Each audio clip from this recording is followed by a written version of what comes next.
10, 9, 8, 7, 6, 5, 4, 3, 2, 1, no ar.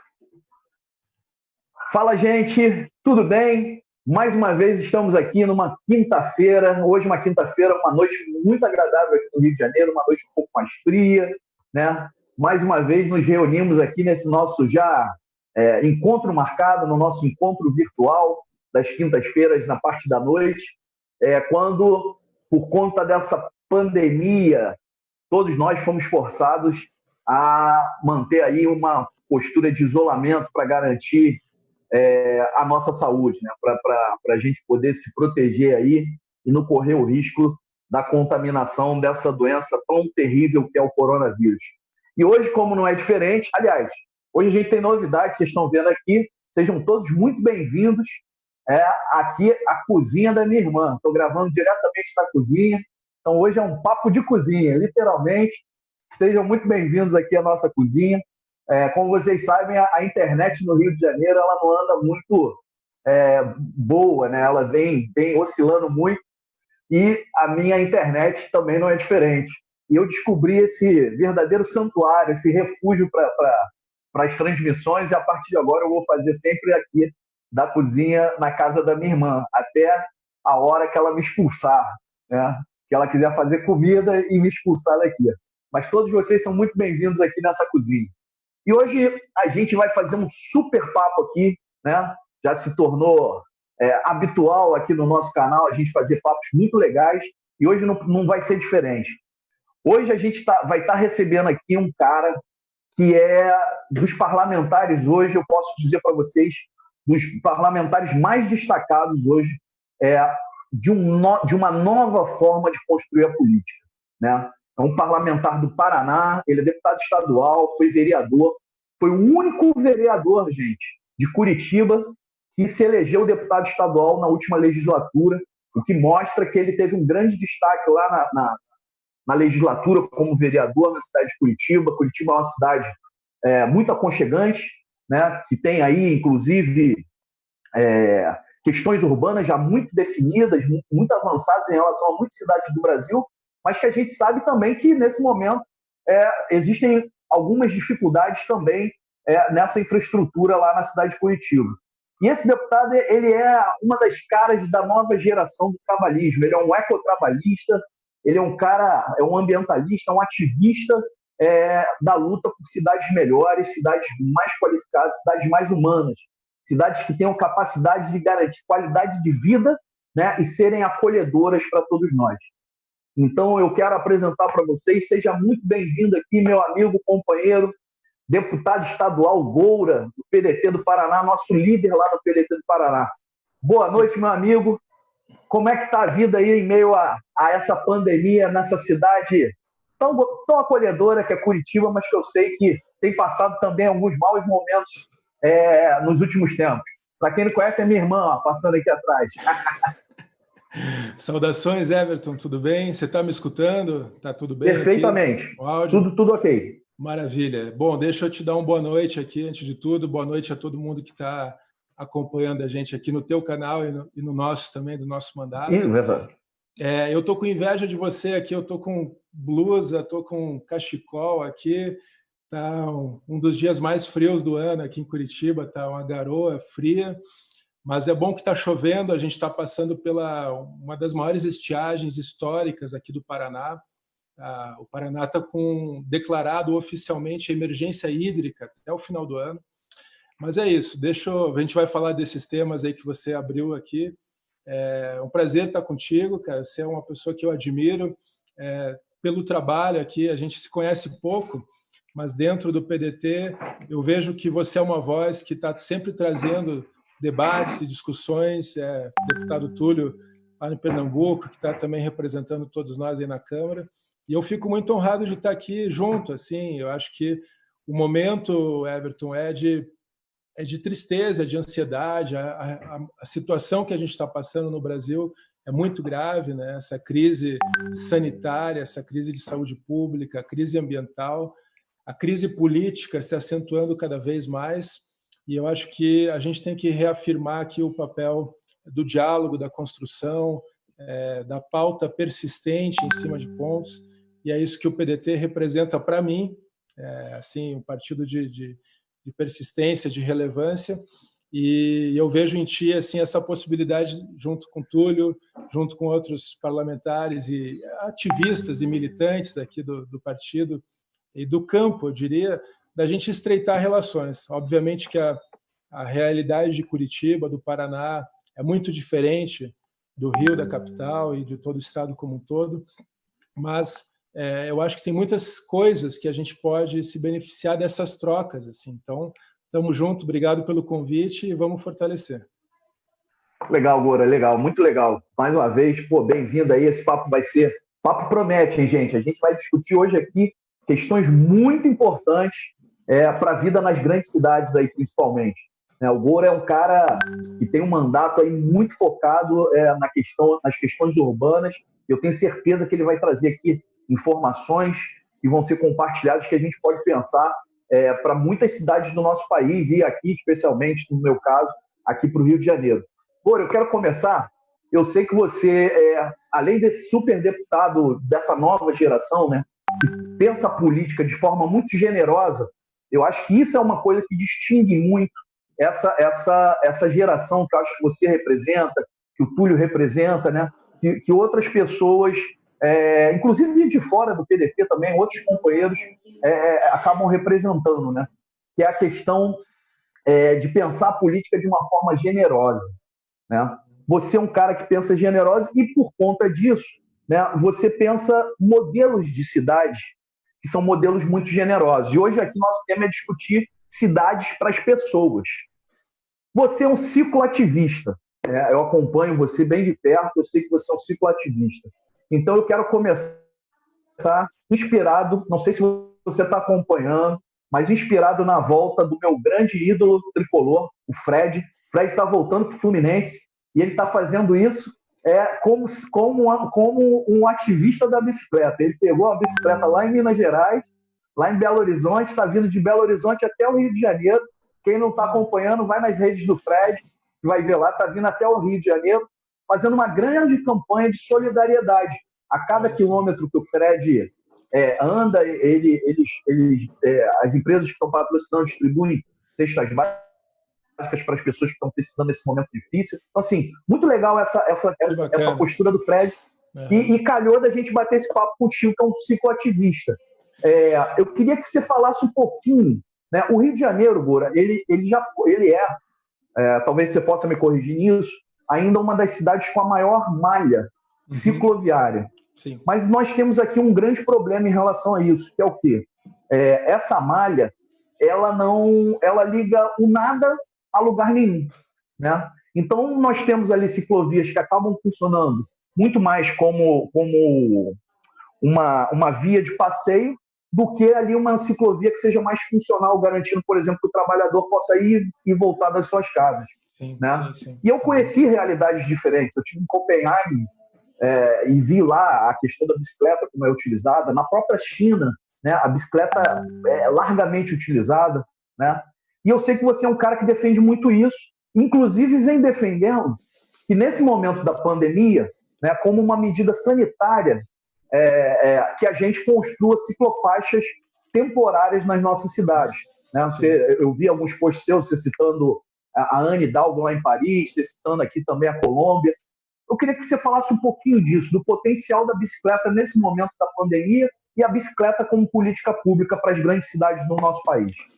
Ô, Everton, primeiro, eu não sabia dessa do Fred. Cara. Sensacional, sensacional. Vou ver, vou acompanhar. Bacana, parabéns aí para o Fluminense aí. Parabéns. Fluminense sempre na vanguarda. Sempre na vanguarda, vou ver. Eu acho bacana por vários sentidos, assim. Primeiro, por mostrar, dar visibilidade à bicicleta, mas a ação solidária e pensar assim, né? Acho que a gente tem no Brasil muitos preconceitos em relação ao uso da bicicleta. Muito porque as nossas cidades são extremamente desiguais.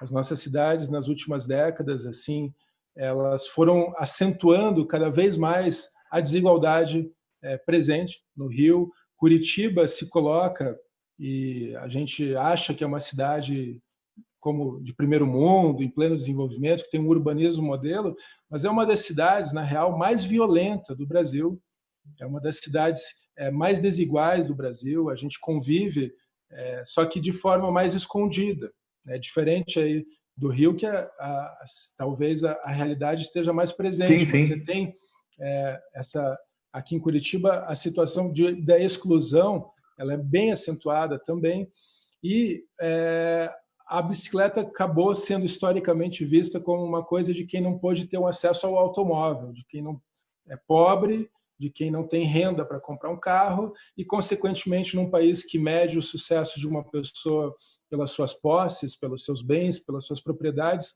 acaba sendo, então, um veículo considerado de um fracassado, né? De quem ainda não pôde ascender socialmente.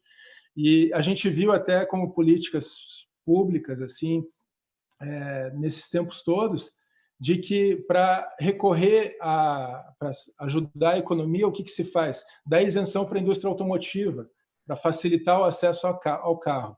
O problema é que as cidades, sendo desiguais, elas foram criando zonas de moradia, zonas de habitação, para as pessoas de baixa renda cada vez mais longe dos equipamentos urbanos. Então, da infraestrutura urbana, estamos falando de saúde, de educação, Sim. de vias pavimentadas, etc. e tal. E do acesso ao transporte, né? Dos acessos aos equipamentos de lazer, de cultura. E isso foi se consolidando de uma forma muito ruim. E você falou, o Rio, ele é ainda, eu acho que talvez, junto com Brasília, as cidades com maior infraestrutura cicloviária do Brasil, mas você pega, não é fácil pedalar no Rio de Janeiro, assim como não é fácil pedalar em Brasília, né? São cidades muito hostis ainda ao ciclista, e você tem uma concentração da infraestrutura cicloviária, isso eu falo um pouco que eu conheço, assim, mas que também é o mesmo que ocorre aqui em Curitiba, o fenômeno de você concentrar as ciclovias nas áreas, digamos, das classes mais abastadas, onde tem mais Sim, renda. Exatamente. Né? Então, aí no Rio, na Zona Sul, até que você tem ali uma estrutura cicloviária, mas para a Zona Norte, cadê a conexão? Cadê a conexão com os bicicletários nos terminais de transporte coletivo? Então, isso tudo falta. Eu queria, assim, também abrir um parênteses aqui, fazer uma saudação, porque vocês têm aí no Rio e região o Zé Lobo, da Transporte Ativo, que é um dos grandes ativistas da bicicleta do Brasil, um cara... Em 2007, deixa eu contar uma historinha aqui, Ayrton. Eu nem imaginava que um dia viraria vereador ou deputado. Eu fazia parte do movimento das bicicletas aqui em Curitiba, que a gente começou em 2005. E em 2007 a gente fez um ato. Nós, num sábado de manhã, fechamos um trecho de uma rua perto do estádio do Coxa, aqui do Curitiba, e pintamos uma ciclofaixa, nós mesmos, né? Eram 50 ciclistas, a gente colocou as bicicletas na via, fechamos a via e pintamos ali uma quadra de uma ciclofaixa como um ato simbólico para chamar a atenção do poder público de que Curitiba estava negligenciando e desprezando e muito aquém do que ela deveria fazer em relação à segurança dos ciclistas. E nesse caso a gente foi preso, foi parar na Delegacia do Meio Ambiente por pichação. A gente foi autuado paradoxalmente por crime ambiental. A gente estava ali defendendo a bicicleta e a autuação foi por crime ambiental. Isso rendeu um processo administrativo, né, de uma multa, que daí nós nos organizamos e fizemos isso em 2007, né, gente, lá atrás. Sim. Um movimento amplo no Brasil inteiro para entrar na justiça, e a gente recebeu esse recurso de doações de gente do Brasil inteiro, e eu conheci o Zé Lobo aí, que o Zé Lobo entrou em contato comigo e botou, acho que R$200 para ajudar a pagar essa multa. E assim, existe uma rede de ativistas pela bicicleta no Brasil inteiro. Em Niterói, a gente tem a presidente da rede, a Ana Carbone, de Niterói, é uma pessoa que atua aí e está presidindo a União de Ciclistas do Brasil. Sim. Aí. Mas é isso, assim, o papel da bicicleta, para passar a palavra aqui para ti, A bicicleta é uma forma da gente induzir muitas transformações sociais. A gente garantindo que a cidade tem uma rede de ciclovias conectando locais de interesse, escolas, universidades, equipamentos culturais, equipamentos de lazer, que as pessoas possam pedalar com segurança nas cidades.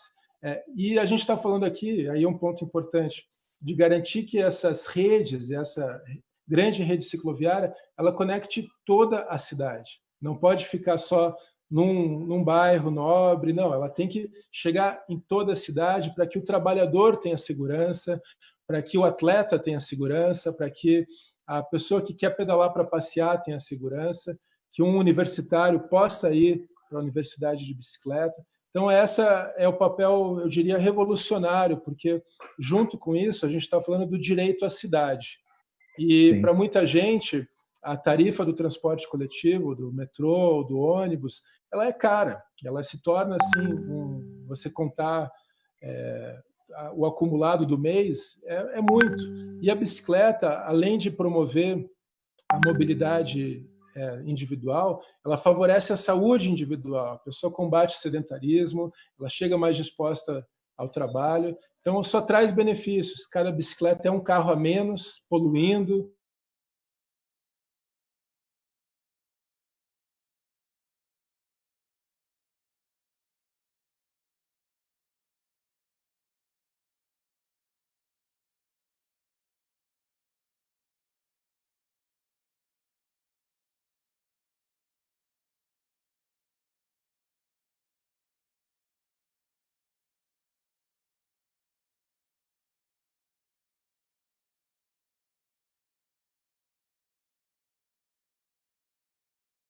Comecei a andar de bicicleta muito pequenininho. Meu pai, o único momento que eu abro mão de ficar dentro de casa, eu pego a bicicleta na parte da noite, já bem à noite, né? Eu moro num bairro que dá para fazer isso, e não tem uma malha cicloviária aqui, mas eu vou andando pelas ruas ali sozinho, boto uma música. Então, eu acho que a bicicleta é muito legal, como transporte, como diversão, né? Agora, às vezes aqui, eu me pego discutindo esse tema, Hugo. Só uma questão que eu queria aqui, que eu sei que você é um especialista nesse tema. Então, algumas pessoas, principalmente aí às vezes do campo progressista, inclusive pessoas, né, de esquerda, mais progressistas, tentam gerar uma contradição entre o uso da bicicleta e a questão do transporte coletivo, como se a bicicleta fosse um modal de transporte dentro de uma perspectiva muito de classe média, né? Vocês que falam da bicicleta estão falando que, por exemplo, no Rio, porque na Zona Sul é mole. Eu quero ver fazer a ciclovia aqui na Avenida Brasil, né? Queria que você falasse um pouco dessa questão, porque eu não vejo antagonismo entre usar a bicicleta e você ter transporte público de massa e de qualidade. Eu acho que são modais que se complementam. Acho que isso é importante a gente destacar também.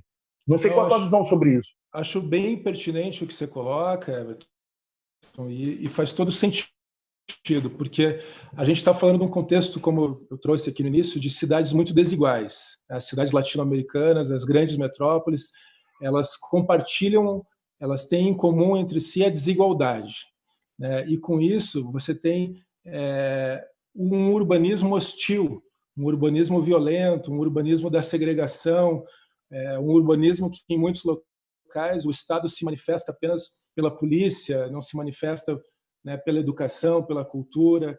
E a rede de transportes, né, que se consolidou no Brasil, ela é centrada no automóvel, ela é centrada no carro. Os investimentos majoritários são para o asfaltamento de ruas, para a pavimentação, e muitas vezes, quase todas, eu ouso dizer, a bicicleta, o ciclista e o pedestre não fazem parte das preocupações dos gestores, né? Então, você faz lá uma grande avenida e cadê a calçada? Desculpa. Cadê o cruzamento seguro aqui? Cadê o espaço que poderia ter? Você pega, às vezes, grandes avenidas que são feitas onde, poxa, não cabia uma ciclofaixa ali, pelo amor de Deus, não cabia uma ciclovia.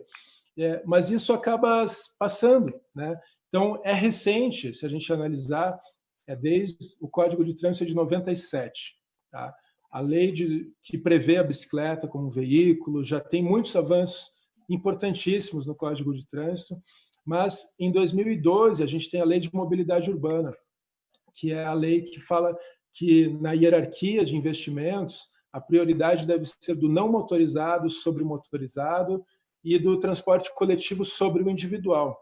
Ou seja, a gente tem que favorecer com que todos tenham acesso à cidade, independente do cara ter um carro ou ter dinheiro para acessar o transporte coletivo, se ele quiser ir a pé, e aqui a gente tem que valorizar o pedestre, tem que pensar que a mobilidade peatonal ela é a centralidade de tudo. A gente tem que fazer cidades e bairros e ruas e investimentos urbanos que pensem nos pedestres, pensem que quando você for idoso, você vai ter dificuldade para andar, então você tem que ter uma calçada, um passeio acessível. As pessoas com deficiência precisam desta via de acesso. Então, isso é um ponto independente. Assim, a cidade, na sua totalidade, todos os bairros precisa dessa acessibilidade de pedestres, peatonal. Junto com isso, o pensamento em relação à bicicleta. Eu acho que para muitas pessoas, Everton, você falar que o cara ele trabalha a 30 quilômetros ou a 20 quilômetros do seu local de moradia. Talvez realmente fique difícil ele fazer esse percurso de bicicleta, mas aí que entra o conceito da intermodalidade, que Exatamente. o transporte coletivo e a bicicleta eles são complementares. É como você vê, você citou Copenhague, mas você vai na Holanda, nos terminais de transporte. Sim, sim. Eu acho que quase todos os países europeus estão caminhando já nesse entendimento de grandes bicicletários junto da estação de trem, junto da estação de metrô, e a gente ainda carece muito disso. Então, o que é necessário? É fazer com que essa última milha, a expressão em inglês para falar assim, o momento final da viagem, a pessoa possa fazer de bicicleta, ou inicial. Ela pode sair de casa, pedalar 3, 4, até 7 quilômetros, é tranquilo de bicicleta. Chega no terminal do transporte, tem um bicicletário, tem um lugar que ela pode deixar a bike com segurança, ela deixa a bike, integra o transporte coletivo, termina a sua viagem. Claro. Esse é um ponto. Obviamente que, no fundo, a gente tem que discutir que tipo de cidade que a gente quer viver e quer construir, quer estimular. Cidades onde a pessoa tenha que ficar 2 horas no transporte coletivo e trabalhar mais 6, 8 horas e depois voltar mais 2 horas, é esse tipo de cidade? Ou será que a gente pode favorecer daí assim o papel de um vereador, o papel de uma legislação importante para pensar o zoneamento da cidade, pensar que a moradia, o trabalho devem estar mais próximos, que as ações de mobilidade devem pensar os ciclistas, os pedestres. Eu tive num debate o ano passado aqui, Everton, talvez você conheça ela, que é a arquiteta urbanista Tainá de Paula. Tainá de Paula, minha amiga, parceira. E foi incrível, assim, e foi muito difícil, porque me colocaram para falar depois dela. Né? Desafio. Ela manda bem. E por tudo, assim, ela foi de uma generosidade, de um conhecimento assim sobre GR Cidades, que a professora Emília Maricato, lá de São Paulo, capitaneia, junto com muitos outros e outros profissionais assim da arquitetura do urbanismo. A gente tem que repensar as nossas cidades. Você falou no início, cidades para pessoas, né? E a gente tem que fazer que as cidades, daí sim, na sua integralidade, por isso que é importante a gente não pensar só um pedaço do Rio de Janeiro como sendo representante da totalidade. A cidade inteira tem que ser amigável aos pedestres, amigável aos ciclistas e garantir com que o direito a esse usufruto da cidade seja presente para todos. Sim. Não, perfeito. Considerações que perfeitas aí, super relevantes. Eu penso que esse é um... Fala aí. Não, eu ia perguntar para ti aqui, assim, porque eu sempre vi, assim, as vezes que eu fui para o Rio, não foram tantas quanto eu eu gostaria, quero vir mais, mas eu sinto já que está convidado, já está convidado. Eu sinto que é uma complementaridade, assim, eu acho que muitas questões que o Rio, aqui para a gente que é de Curitiba, do Paraná, complementa coisas que a gente carece aqui. E, de certa forma, também vice-versa, né? Sim, sim. Mas da relação política do Rio de Janeiro, porque a gente viu, por exemplo, a ciclovia Tim Maia, né, que até foi objeto de crítica, o nome, Sim. essa homenagem mal feita, né, ao grande Tim Maia, e outras ações assim. Como é que está a situação aí em relação à bicicleta, mas em relação ao transporte como um todo? O BRT, que entrou aí no Rio, os anos 70, o BRT foi criado aqui em Curitiba. O Lerner. E a gente tem o ex-prefeito, ex-governador, arquiteto Jaime Lerner. É um ponto positivo, mas a gente tem muitas críticas em relação também a esse modelo. Mas eu te perguntar como é que está a situação da política urbana e de mobilidade aí no Rio.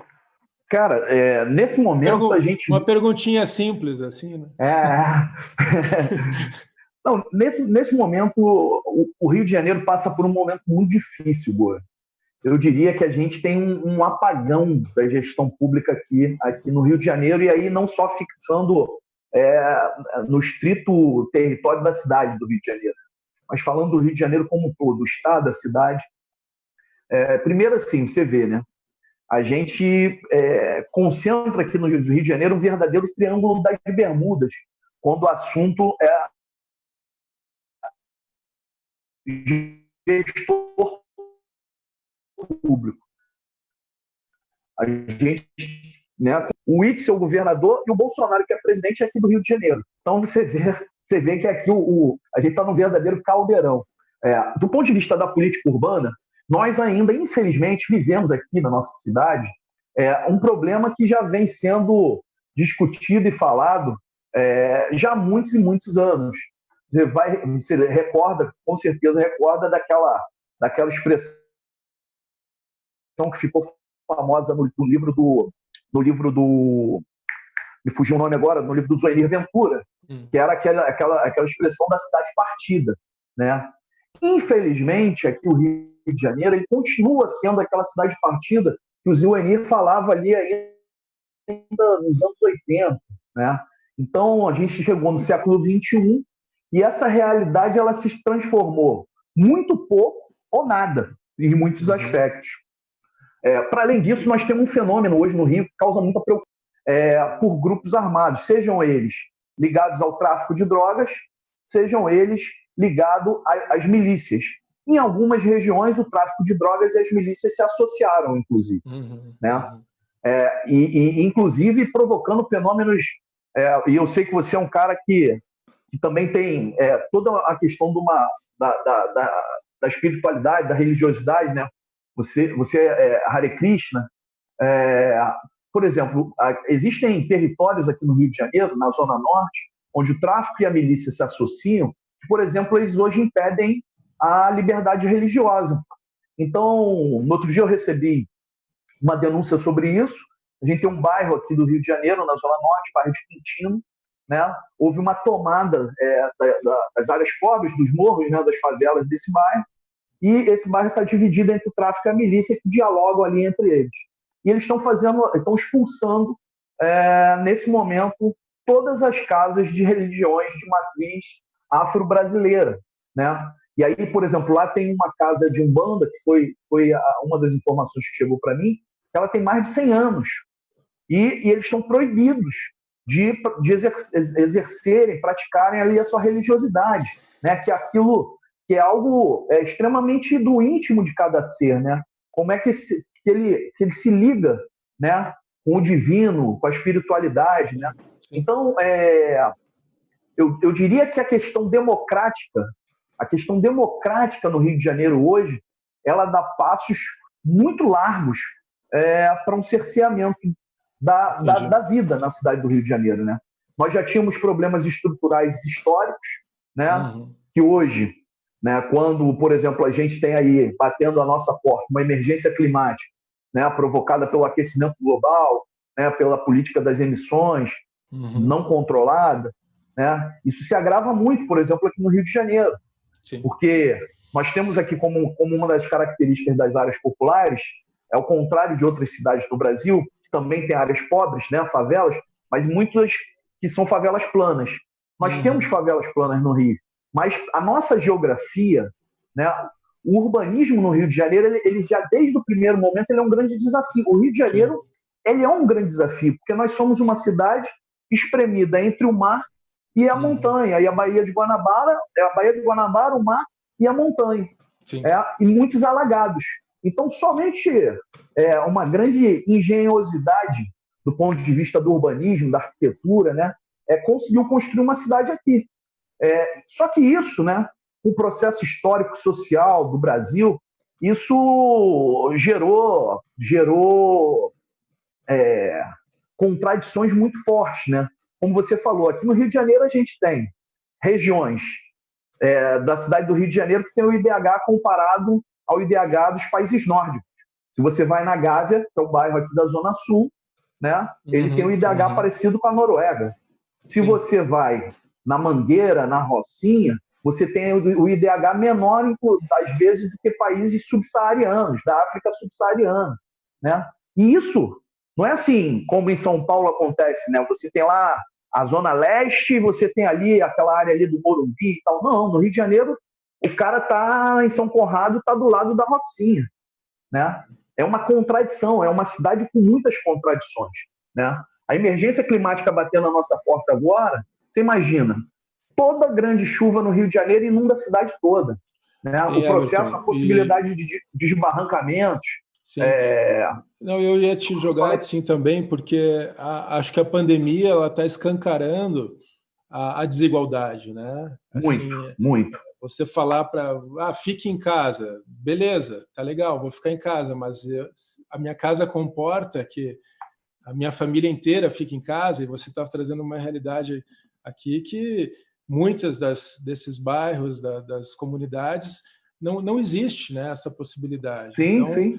É preocupante, daí assim até para jogar para uma discussão aqui nossa de um plano nacional, né, a falta de resposta do governo federal, o desencontro das mensagens entre governador, prefeito e presidente, ministro, e enquanto isso a gente já passa aí de 32 mil mortos, o índice de contágio está absurdo. Eu me preocupo com isso, assim, eu acho que um dos pontos, e sem assim ser romântico ou idealista, é pensar que, obviamente, a gente está vivenciando essa situação, e essas situações de injustiça, de violência, como a situação do assassinato do George Floyd nos Estados Unidos desencadeou, né, toda a onda de protesto do menino João Pedro, e assim, essa realidade violenta, brutal que está aí, mas o que a gente pode de fato construir? Tá? Se a gente quer pensar, você falou de situações muito graves, onde assim o poder público já não consegue se fazer presente, porque há uma outra organização ali que um mundo paralelo, né? Um governo paralelo. E ao mesmo tempo, assim, eu sinto que seja em relação ao urbanismo, com todas as suas ramificações necessárias, né, a discussão da mobilidade, da moradia, etc. Mas as questões sociais como um todo, a gente pensar essa construção, e eu vejo que a política é o caminho, a democracia é o caminho, e a gente está vivendo um momento no Brasil em que abertamente está se flertando com o fascismo, com símbolos fascistas, com a simbologia fascista, né? A simbologia do ódio, o discurso do ódio. Esse deputado estadual de São Paulo, um irresponsável, criminoso, que está fazendo juntando dados pessoais de pessoas que curtiram páginas antifascistas e assim por diante. E você me permitir aqui te jogar uma reflexão aqui. Você é um policial, a gente tem um grande amigo em comum, que é o delegado Orlando Zacconi, Sim, grande tricolor, grande amigo. Vocês integram, né, o grupo dos policiais antifascistas. Eu aqui em Curitiba, no Paraná, participei do ato de fundação, junto com o delegado Pedro, o delegado Vitor, Martel, outros companheiros aqui das forças policiais. Assim, não são todos os policiais que pregam a violência. Eu queria te perguntar isso, assim, você falar um pouquinho, porque o assassinato do George Floyd lá, e a gente assiste no Brasil atos de violência policial constantemente. Mas a gente tem que pensar, e isso eu falo, o Zacconi sempre me trouxe isso, o policial ele não é um herói, ele é um trabalhador. É isso aí. O policial militar, o policial civil, ele tem direitos, ele tem deveres, e a gente tem que garantir com que ele tenha os seus direitos de trabalhador das forças de segurança respeitados, né? O ano passado, a gente fez uma audiência pública na Assembleia sobre a saúde mental dos policiais, né? Agentes de segurança, agentes penitenciários, e é muito alarmante, nos últimos tempos, os índices de suicídios das forças policiais foram maiores do que as mortes decorridas do trabalho, de conflito, de confronto. Você falar um pouquinho sobre isso, assim, porque eu acho importante nesse momento que a gente está falando que existe sim a ideia de uma polícia comunitária, de uma polícia que vai estar próxima do cidadão, né? Não, importantíssima. Obrigado pela pergunta. Assim, a primeira coisa que a gente precisa perceber, e você falou muito bem, quem é o policial, né? Muitas vezes eu vejo as pessoas falando de construir uma política de segurança e acabam bebendo muito, Moura, em vários fetiches, né? A esquerda compra fetiches, tem medo de mergulhar no tema da política de segurança, se protege, se aprisiona nos fantasmas das perseguições ocorridas no período do golpe de 64 e não mergulha no tema. A direita, por outro lado, ela faz a repetição do discurso da manutenção desse modelo de segurança pública que tem aí, que é um modelo que está fracassado, né? Não deu certo. A gente, todo dia, o que a gente vê é as pessoas se sentirem inseguras, né? E aí você tem a repetição de fetiches também, né? De aplicação de políticas criminais mais duras, né? De liberação de forma desordenada de armamento para as pessoas, como se isso fosse garantir a proteção das suas vidas, né? E inclusive das suas propriedades, né? Então, a gente tem a primeira coisa que eu acho que a gente tem que pensar nesse debate da segurança pública é como é que a gente rompe com essa bolha que, de forma surreal, consegue garantir um certo pacto, né, nefasto entre a esquerda e a direita nesse assunto que é a segurança pública. Então a gente tem que romper com esse pacto. Quem fala muito disso é até o professor Luiz Eduardo Soares. Sim. Ele fala da ruptura desse pacto, né? Quando a gente faz a opção de construir um grupo que se chama Policiais Antifascismo, de algum modo, muitos policiais, muitos companheiros da polícia, eles se sentem meio amedrontados com essa imagem, né? Alguns até me questionavam, mas vocês estão dizendo que são policiais antifascismo, significa que eu que não faço parte, eu sou policial fascista? E eu quero dizer para eles, não é isso, não é isso, né? O esforço para combater o fascismo, ele tem que ser prático, mas também tem que ser simbólico, né? Quando eu me autodenomino policial antifascismo, eu quero dizer para a sociedade o seguinte, né? É fundamental que qualquer organização tenha um compromisso de luta contra o fascismo. Aliás, o Brasil, na Segunda Guerra Mundial, lutou contra o fascismo, contra o nazifascismo, né? Os nossos pracinhas, heróis brasileiros, eles lutaram contra o nazifascismo. Né? Portanto, as próprias Forças Armadas brasileiras têm um compromisso de luta contra o fascismo. Esse é um compromisso institucional de todos os patriotas, né? De todos aqueles que respeitam a democracia. Então, nós, policiais antifascismo, nós nos entendemos como, muito bem colocado por você, não como heróis e também não como vilões. Isso é importante destacar. Nós somos profissionais da segurança pública, né? Portanto, devemos respeito à legislação, somos obrigados ali pela legislação temos nossos deveres profissionais e também somos desejosos da garantia dos nossos direitos. Muitas vezes, Gol, os policiais civis, militares, as próprias guardas municipais, eles são colocados em jornadas extenuantes. Muitas vezes são olhados pela própria sociedade como párias. A gente precisa mudar essa equação, compreender que é possível construir uma segurança pública diferente, uma segurança pública de proximidade, onde o policial seja respeitado não pelo potencial de agressividade, né? Não pelo potencial de lesividade que ele tenha, mas ele seja respeitado como uma figura de valor social, né? A figura do policial, eu sempre digo isso, eu não entrei na polícia para matar ninguém e para prender ninguém. Eu entrei na polícia para garantir a vida e a liberdade das pessoas. É muito diferente de entrar na polícia para querer matar gente, para prender, para privar de liberdade. Aliás, eu gostaria que... É um sonho, obviamente, né? Eu sou muito idealista, mas que bom seria que a gente não precisasse prender ninguém porque as pessoas cometessem menos crimes, né? Isso mostraria que a gente estava com uma sociedade mais igual, uma sociedade melhor. Então, o papel do policial na sociedade é ser um garantidor da liberdade, é ser um garantidor da vida, né? A gente precisa pensar mais na segurança pública e nos policiais como garantidores de direitos, né? É diferente. O policial tem que garantir os direitos da sociedade. Ele não tem que reprimir a sociedade. Infelizmente, por conta de um modelo de segurança que é um escombro do regime autoritário no nosso país, as polícias elas acabam atuando. E não é culpa dos policiais, veja bem, é culpa da lógica do sistema que absorve essa estrutura de segurança, acaba atuando na ponta, muitas vezes, só como meros reprodutores de uma política repressiva.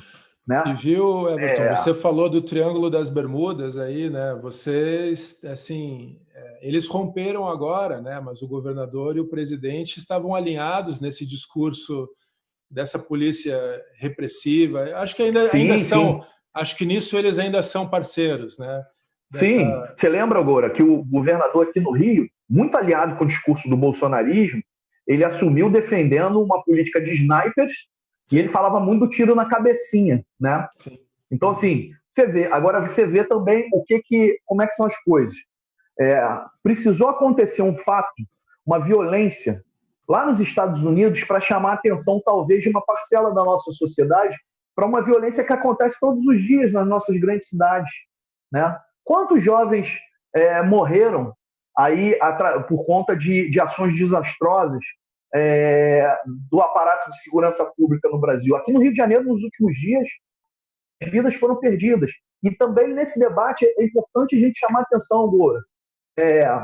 São policiais, a grande maioria dos estratos populares, são policiais pobres, que vão para as comunidades mais carentes e acabam em um bang-bang, mata o pobre de um lado, policial, de um lado morre o policial pobre, e do outro morre o garoto pobre da favela, que entrou muitas vezes na vida do crime, e você tem ali uma parcela da sociedade que é aprisionada no meio desse bang-bang. A sociedade precisa de paz. E aí eu quero te trazer aqui um exemplo. Você é um cara que tem energia muito legal. É o exemplo da Costa Rica. Eu tive na Costa Rica. E eu fiquei muito impressionado porque lá não existe o Ministério da Segurança Pública, né? E não existe exército. Eles têm uma guarda nacional, mas não existe exército. E eu, né, acostumado com a lógica do Brasil, perguntei para um amigo lá, um estudante, falei, mas como é que vocês não têm exército e não tem o Ministério da Segurança Pública? Ele falou, não, nós temos aqui o Vice-Ministério da Paz. Eu falei, mas como é que é isso? Ele falou, olha, o recurso que a gente ia direcionar para a guerra, a gente investe em políticas de construção de paz, principalmente financiando atividades educativas, culturais, de lazer, para grupos sociais que estão em condição de maior vulnerabilidade. E aí falou muito sobre a questão do jovem. E aí, cara, eles investem muito, por exemplo, na ativação do espaço público, parques urbanos, praças, atividades culturais nessas áreas mais degradadas. Sim, né? Sim. E eu achei sensacional isso. Eu acho que é um ponto central ali, porque senão a gente vai ficar enxugando gelo, né? Então a gente vai ficar... qual que é o problema da violência? É mais repressão. Isso vai gerar mais violência, gera mais vidas destruídas e as consequências disso são intermináveis, né? E por isso que a gente tem que entender que as cidades, elas são decisões políticas. Sim, sim. A maneira como as cidades, e aqui acho que vale a reflexão para o Rio e para Curitiba, de que são cidades metropolitanas, são megalópolis Sim, praticamente, sim. onde a gestão dos problemas e a necessária gestão das soluções vai ter que ser compartilhada. A gente não vai conseguir pensar o zoneamento do Rio de Janeiro independente da região metropolitana do Rio de Janeiro. Você não vai conseguir criar esses espaços assim, aqui começa o Rio, ali começa a região metropolitana. Não. Da mesma forma como Curitiba, ela já é integrada com outros 13 municípios. A gente tem um núcleo urbano central de 14 municípios, são 3 mil pessoas. E você não vê ações integradas com isso. Então, eu acredito muito nisso, assim, de que a gente valorizar os espaços públicos, as Como praças... é que você pensa uma política de ativação, Goro? Uma política de ativação urbana, de ocupação dos espaços? Eu acho que duas coisas, assim... Curitiba, por exemplo. Não, duas coisas assim que eu acho que vale para Curitiba, mas vale para tudo. A gente tem que pensar, fazer com que esses equipamentos de cultura, de lazer, eles sejam de muita qualidade nas comunidades mais carentes, nas comunidades que são mais necessitadas. Porque você pega, e aqui em Curitiba é assim, as áreas de lazer, de esporte, fora de um certo eixo, são muito precárias. Ou o espaço público como um todo, ele é precarizado. Então, muita gente que pode, tem um clube que frequenta. É a mesma lógica é a mesma lógica assim, eu não preciso usar o transporte público, eu tenho o meu carro.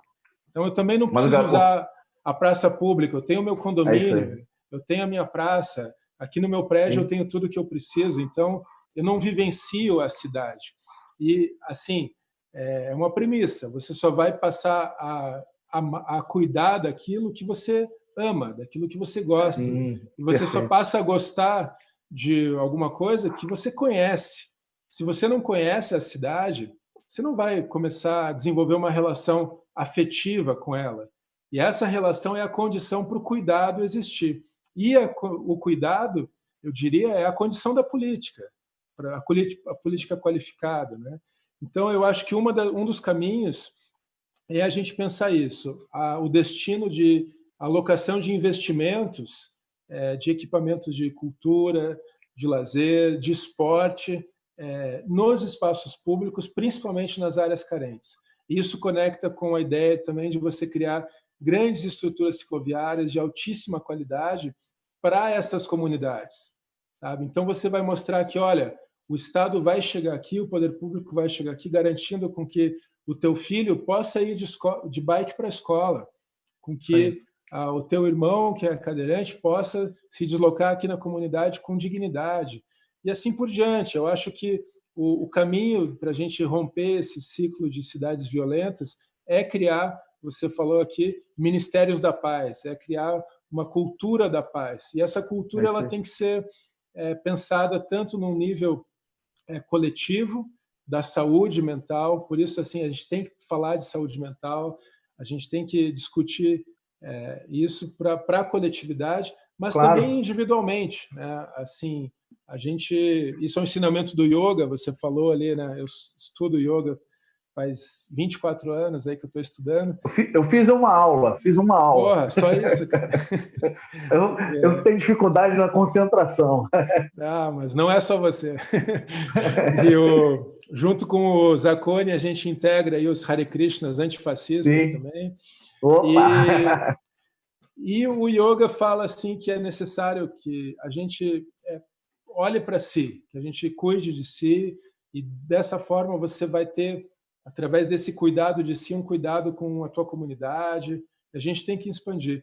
Mas, em suma, assim, Everton, o urbanismo ele pode fazer uma diferença. Ele pode fazer uma diferença para o bem, fazendo com que a cidade seja menos desigual, ela seja uma cidade mais atrativa e agradável, e gostosa de se viver para todos, ou, pelo contrário, ele vai fazer cidades mais hostis, mais violentas, onde o cidadão é o cara que tem carro, é o cara que consegue ter um condomínio privado e assim por diante. E eu acho que isso é a antítese da cidade, porque a cidade, né, em grego é polis, né, que vai dar o conceito de política. A polis, a cidade, é o espaço da discussão, é o espaço que a gente tem que se encontrar para debater e, com isso, aprender a ser tolerante, aprender a respeitar as opiniões diversas e aprender a conviver.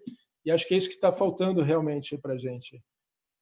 Pô, cara, muito obrigado. A gente está partindo aqui para o nosso encerramento, Boruto. O papo está gostoso, mas a gente está no nosso último minutinho. Pô, passou rápido, hein, cara? O papo, quando é bom, é muito rápido, cara. Mas tenho certeza que a gente vai ter aí outras oportunidades. Pô, vai ser uma grande satisfação aí a gente poder bater outros papos. Eu vou para a gente partir aqui para o nosso encerramento. Sim. Eu vou só te perguntar uma coisa, que tem uma coisa que me chamou a atenção e vou pedir para você fazer um comentário sobre isso. E também para a gente poder encerrar, e aí também você apresentar suas redes sociais, para depois eu fazer o fechamento aqui. Eu queria só que você falasse de um projeto teu, cara, que acho que tem tudo a ver com esse momento da pandemia, da cidade, e também da questão da mobilidade, que é um projeto voltado para a proteção, e tem a ver com o trabalhismo, que é um projeto voltado para a questão da proteção dos trabalhadores que usam as bicicletas, né, nesse modelo de uma certa uberização do transporte, e os trabalhadores que fazem o uso das bicicletas, principalmente agora no período da pandemia. Como é que você articulou uma legislação aí? Acho que isso é um negócio interessante. No Rio de Janeiro eu não vi nada sobre isso. A gente fez um projeto de lei, Everton, foi protocolado semana passada. A gente está chamando ele de PL dos entregadores. Porque o que aconteceu, né? Você falou da uberização. A crise econômica mostrou que, e a pandemia acentuou isso ainda mais, a nossa dependência de entregas, né? E, ao mesmo tempo, a precarização das relações de trabalho. Então, você tem muita gente que perdeu o trabalho, que está desempregado, que está vendo nessa forma de trabalho um sustento para sua família, para si próprio. Então, aumentou e muito a logística por bicicletas, ciclologística. Isso já é um fenômeno de alguns anos, sempre teve, né? A cultura da bike ela é tão rica, e a gente fala da bike como turismo. Você falou que o Fred está descendo lá a serra pedalando, a bike como esporte, a bike como lazer, a bike como indutora de saúde, a bike como segurança pública também. Mas existe a ciclologística, e muitas cidades estão caminhando para esse caminho, né, que nas entregas, nos deslocamentos, e ela tem que ser esse projeto de lei visando garantir mais qualidade, mais segurança aos ciclistas entregadores, garantir com que haja, por parte das grandes empresas, né, e a gente está falando, não preciso fazer propaganda aqui, todo mundo sabe quem são elas, que elas forneçam EPIs, equipamentos de segurança, de proteção individual, a estes ciclistas. Não vou nem entrar aqui na discussão da mochila, né, dos problemas que isso acarreta a ergonomia da pessoa, mas isso é uma outra questão. E também o PL trata de fazer com que o poder público priorize as ciclos entregas também. Então, é uma forma da gente fomentar essa cadeia produtiva, fomentar essa economia, mas o problema é grave, porque você vê no Brasil inteiro essa precarização das relações de trabalho, como eu falei, e acentua-se a exploração, acentuam-se condições que, para nós, trabalhistas, são muito caras, né, de garantir que trabalhadores tenham condições dignas cada vez mais. Esse PL foi protocolado, a gente precisa de um deputado federal, acho que eu vou jogar para o Túlio, porque tem muitos aspectos da legislação que não compete a mim como deputado estadual, mas compete a uma legislação federal. E a gente espera que esse projeto possa ser aprovado logo, porque como eu falei aqui, durante a pandemia, e infelizmente acho que o prognóstico é que a pandemia perdure ainda e a gente tem que manter o isolamento, o distanciamento social, a entrega por bicicleta seja valorizada, mas os ciclistas que fazem esse papel sejam muito respeitados. Claro, claro. Pô, meu irmão, muito obrigado. Diz aí as tuas redes sociais, faz o encerramento para eu poder fazer Tá o bom. fechamento aqui. Gente, obrigado aqui. A gente tem o canal Mandato Goura, tá? Mandato Goura no Facebook, no Twitter. No Instagram eu estou como Goura Nataraj, que é meu nome Hare Krishna inteiro. O meu nome civil é Jorge, mas eu, como eu falei, desde os 16 anos que eu estou estudando yoga.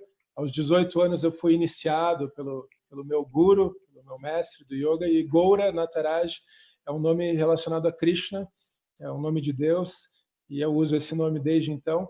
No Instagram eu estou como Goura Nataraj, me acompanhem lá. E estamos juntos aí na luta pela democracia, na luta contra a violência.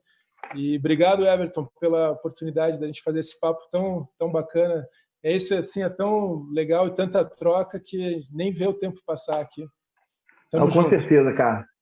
Pô, Goura, muito obrigado, irmão. Meu coração aí fica aí contigo aí em Curitiba. Agradecer aqui a oportunidade que você está me dando aí de bater um papo, da gente pensar cidades voltadas para as pessoas, cidades mais acolhedoras, né? Pensar qualidade de vida. Isso é muito importante a gente estar compartilhando, né? Discutindo alternativas para a gente pensar o melhor para a nossa sociedade. Queria também agradecer aqui a todos os nossos amigos que nos assistiram, mandar um grande beijo aqui para toda a nossa galera da Turma Boa, que eu sei que está aí acompanhando aqui a nossa transmissão. Nossa galera também, Goura, do Ecotrabalhismo, está aí rodando aí, né? Nossa galera do Ecotrabalhismo. Então, agradecer muito a todos vocês. Pedir para quem não salvou ainda, galera, a gente tem aí um telefone aí na minha página que pode salvar. A gente vai depois pegar essa transmissão aqui, vamos fazer pílulazinhas, vamos poder mandar para vocês aí, para vocês assistirem, poder compartilhar. Tenho certeza que vocês vão gostar. Então, o pessoal que puder salvar, e quem quiser acompanhar, me acompanha também aí nas redes sociais, Everton Gomes RJ.